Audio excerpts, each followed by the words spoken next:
Chapter 46. Pissing God off. I'd been a steady horse all these years. Since being hurt, I'd done everything WCW asked of me. If they cut my pay, then cut it again.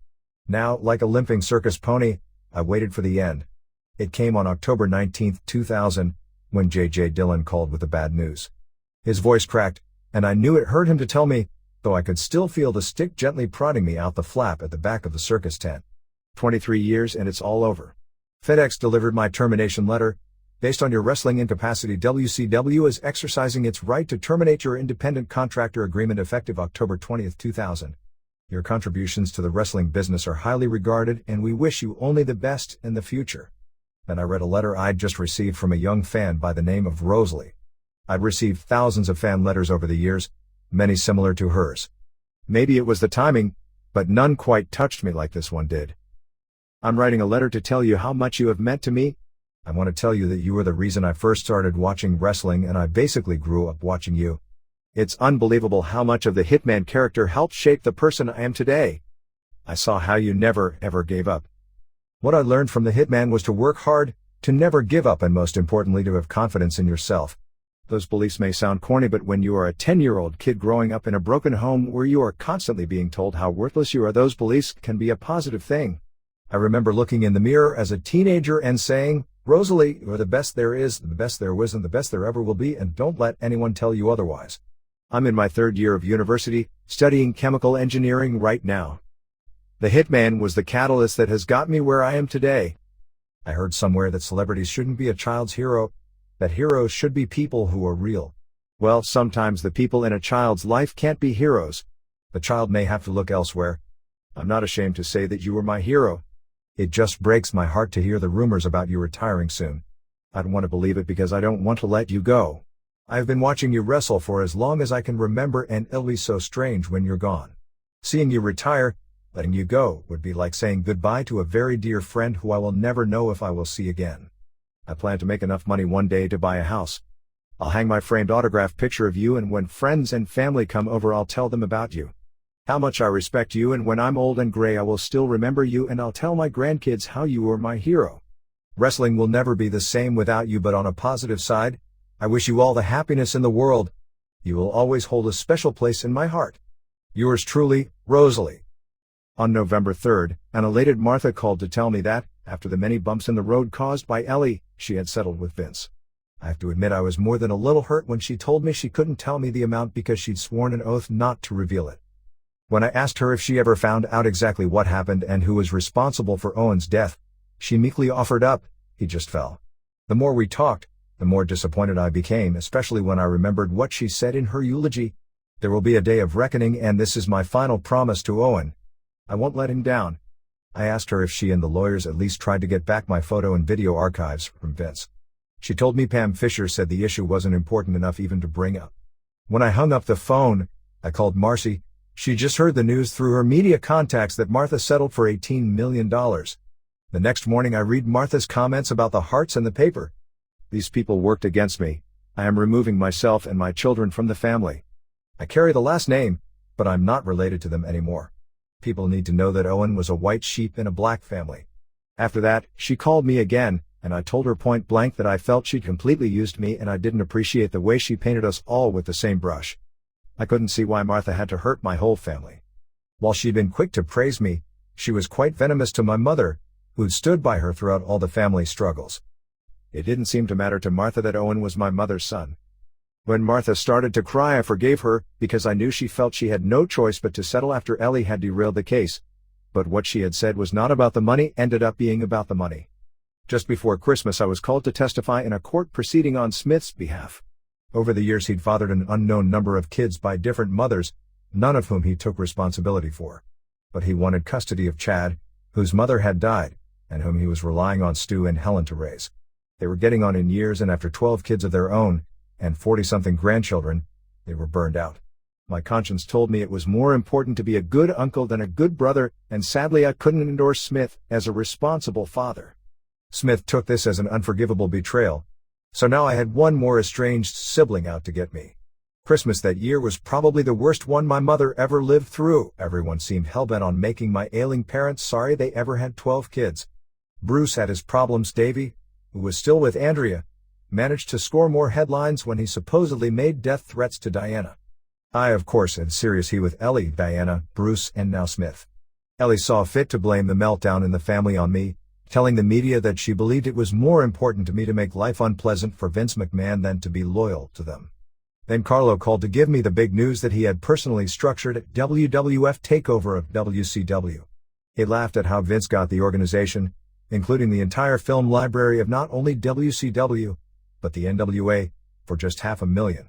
I didn't let on to Carlo how much it bothered me that Vince now owned every inch of footage of my career, with the exception of Stampede Wrestling. But the wrestling war that broke out in 1984 was finally over, and for all intents and purposes Vince now monopolized the business. The Governor General's office called on Valentine's Day with the much-needed good news that Stu would be invested as a member of the Order of Canada on May 31st. My mom wanted me to accompany them to Ottawa for the ceremony, but when Stu's pneumonia landed him back in the hospital for much of April, we wondered if he'd be able to make it. I did my best to avoid any more confrontations with opposing family members. I'd spent the winter coming back from my concussion, watching Blade play hockey. I also started working on this book. Ever since I'd gone to work for the WWF, I'd carried a tape recorder with me all over the world, recording a diary of my life. I just kept thinking, this will make a hell of a book someday, and it seemed to me that the time had come. One night I had a dream that I had WWF's current world champion, Kurt Angle, in a tight headlock. In the dream, I asked myself if it was really happening, and to figure out if it was real or not, I stared at the sweat dripping off his head and then focused on the blue fabric of the ring canvas. In my dream I concluded it was not a dream, and when I woke up, for the first and only time I really missed working. Carlo invited me to the WWF show in Calgary on May 28th. I told him I'd like to meet Kurt Angle and Brock Lesnar, but I wasn't comfortable going to Raw so close to the second anniversary of Owen's death. Why the WWF insisted on running shows in Calgary each May I'll never know. It infuriated Martha and lit a fuse to the powder keg at Hart House. Carlo knew I was still extremely sensitive about what Vince had done to me, but he passed on the message that Vince wanted me to know that he didn't hate me. If I wanted to come down to the show, he'd be more than happy to shake my hand. But the problem wasn't him hating me anymore, it was me hating him. Aside from sticking it in my eye every chance he got, he'd destroy the harmony of the Hart family, for which I was being blamed. Carlo then asked me about Stu's health, saying that Ellie, Diana, and Bruce desperately wanted Stu to be on TV to show the world that the Hart family had made peace with the WWF. He said that they had requested 500 free tickets to the show, they didn't get them, of course, and didn't seem to see the absurdity of the situation. As soon as I hung up the phone, I drove down to Stu's. I was relieved when he told me through gritted teeth that he didn't want to go to Raw, but that he was being made to go. You don't have to do anything you don't want to do, and I'll be here to make sure of it, I said. But Ellie, Diana, and Bruce were more than determined to see that Stu should go. Meanwhile, in another chapter of our public soap opera, Martha told the media that she would be deeply offended if any of the family went to the WWF show, which only put added pressure on my parents to fix something that couldn't be fixed. May 28, 2001. If the show is to start in the evening, the talent usually arrives at the building in the afternoon. When I got to Stu's house at 10 that morning, I thought I was in more than enough time to spare him from going to the Calgary Raw. But I was too late. Ellie and Bruce had dragged him off at 8 o'clock in the morning. I'd hear later that Diana and Bruce wheeled him into Vince's office like a battering ram, then commenced a heated argument over who could make their pitch to Vince first. But Vince was so busy with TV, he soon had them cleared out of his office. As upset as I was, I told my mom that it would do Stu good to see the boys in the dressing room. But I thought it would break my heart if they paraded him out on Raw. The public would think that Stu had forgiven Vince for everything. I didn't go down to the Saddledome. Tears came to my eyes as I watched the opening of the live show at home on TV. There was a clearly tired, deflated and demoralized Stu sitting in the front row with Ellie, Diana, Georgia, Bruce, and Smith, who grinned as he held up a big sign that read, "Ha ha, Brett." At the end of the show, Vince stuck his big, fat, salty thumb in my as far as he could by reenacting the Survivor Series screwjob finish, in Calgary, right in front of my father, as he played the corrupt promoter who rang the bell as Benoit had stone cold in my sharpshooter. I drove down to Stu's and burst into my mom's bedroom. Rage filled me as I denounced every single one of them for doing this to me. I was through with them all. I didn't know how to forgive any of them. I stomped down the stairs and took both Owen's and my childhood photos off the wall, leaving 2 white dusty blanks. I slammed the kitchen door as I left and burned rubber out of the yard, Feeling every bit as betrayed as I did the day Vince ordered poor Mark Yeaton to ring the bell. The next morning, Bruce drove an 86-year-old Stu 3 hours north to the SmackDown taping in Edmonton and put him through the whole thing again. Both Benoit and Jericho called me, concerned about Stu's health and state of exhaustion. Even though I'd looked forward to going to Ottawa to see Stu receive the Order of Canada, I was so offended by everything that had happened I chose not to go. As a result, I missed something that I had my heart set on. By June, I realized how it was wrong to punish my parents for being used by my brothers and sisters. Stu and Helen were both brokenhearted by my absence, so after a couple of weeks, I showed up and put the pictures back up on the wall. Then I went upstairs and wrapped my arms around my mom and, as I felt her shake with emotion, I silently loathed my brothers and sisters for doing this to her. I felt so sorry for all of us. I couldn't help but feel as though I was free falling into a bottomless pit of despair. If I'd had to write a will, it would have been a few lines. But if I'd had to write a suicide note, it would have been 1,000 pages long. Throughout that summer, whenever I pulled into Stu's yard, Ellie and Diana would race out of the house and flee in their cars. But in a lot of little ways, I told myself, things hadn't changed too much.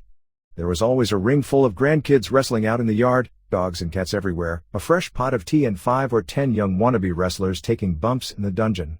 On a hot July afternoon, I opened my car door, my sidekick Coombs jumped out and together we went in search of my mom. I followed his snorts all the way into her office and gave her a big hug. She was never that crazy about dogs, but her mother, Gaga, absolutely adored pugs. I soon had her laughing and telling me stories. One of her favorites was about the time I lost my hug.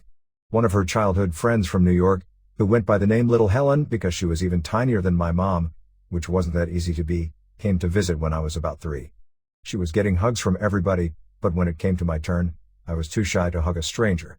She jokingly asked, "Where's my hug?" My eyes got big and I told her I lost it.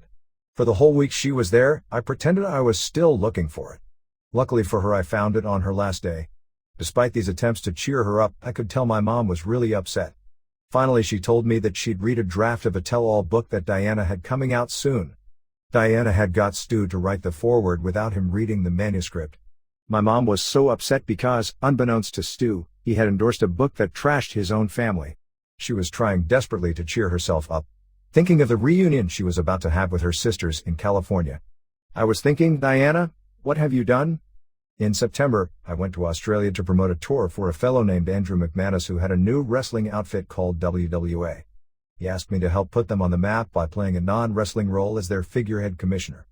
I enjoyed helping out the smaller promotions whenever I could, as a way of giving back to the business that had given me so much.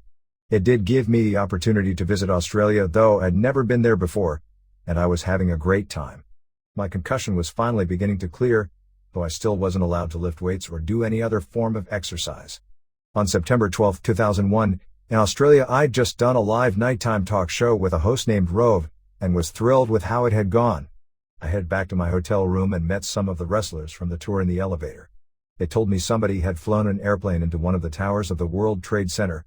When I got to my room, I watched in horror, with the rest of the world, as the second plane hit. I stared at the TV all night with a deep sadness that heaped itself on the pain and hurt I already carried around. I loved New York. She'd been good to me. I always thought of the New York skyline as a beautiful girl smiling at me. Now she had broken teeth. They'd really done a job on her. It was still hard for me to imagine a horror and sorrow beyond Owen, and I wondered what he'd have thought. I thought of home and how devastated my mom would be watching this on TV. She and Stu still remembered the impact of Pearl Harbor and how out of that catastrophe and the war that followed, they met and fell in love on a beach on Long Island, New York. Being in Australia made it all so surreal, as if it wasn't surreal enough already. I was stranded in Melbourne until there were flights to take me back to North America. I remember walking over to the Melbourne Aquarium, where I watched sharks and stingrays float over my head in giant glass tanks.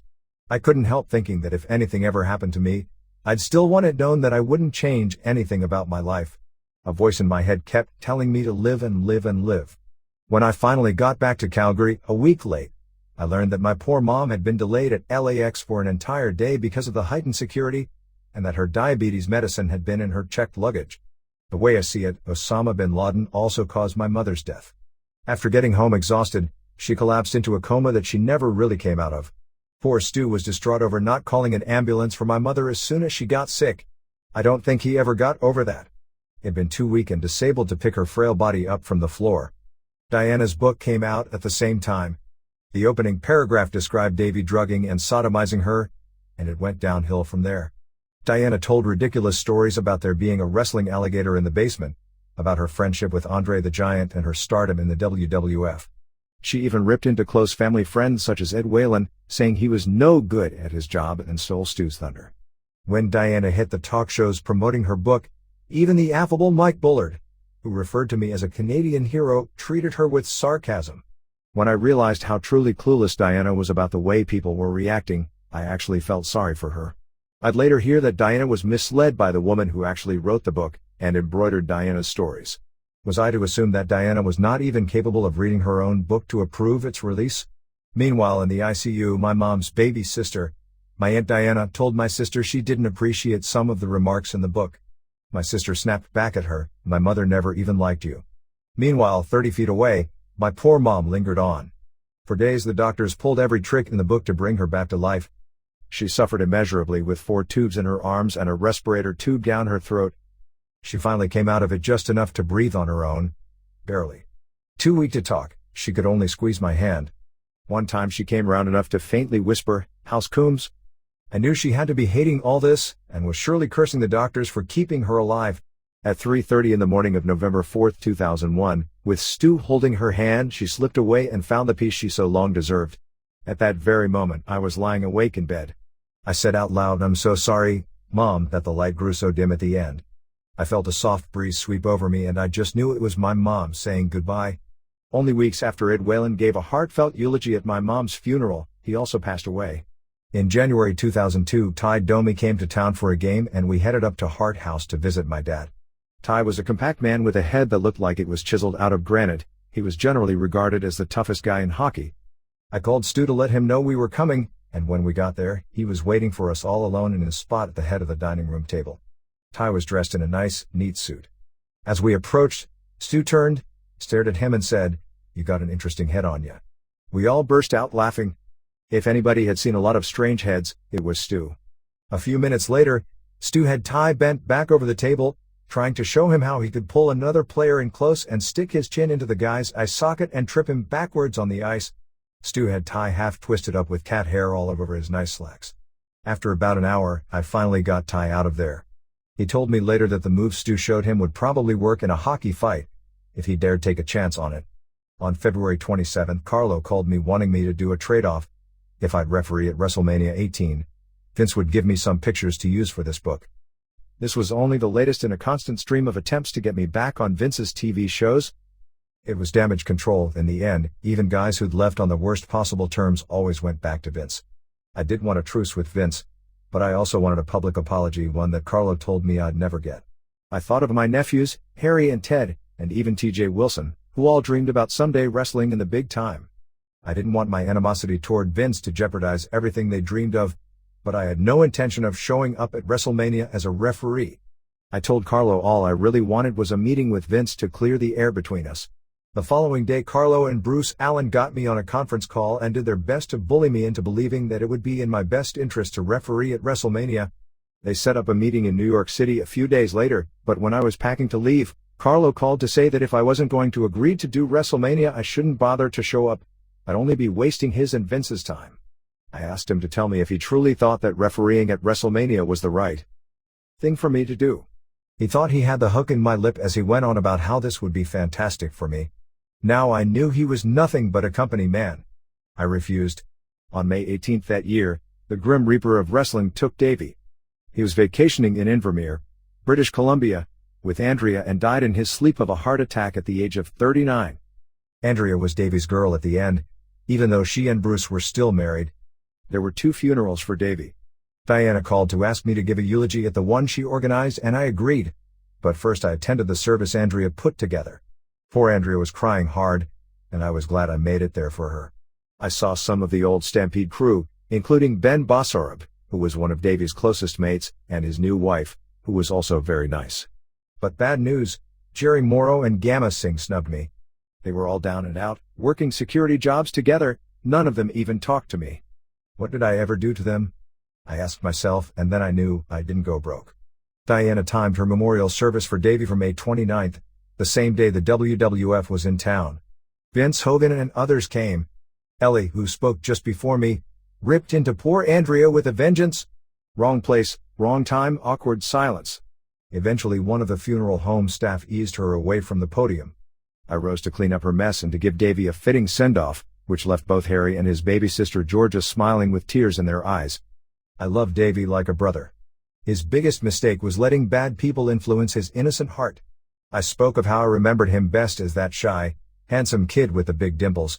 I'm sorry, Bax, I thought. I should have been there for you. When I arrived at Hart House after the service, I was simmering with a lot of pent-up emotion. It was extremely hot in the kitchen.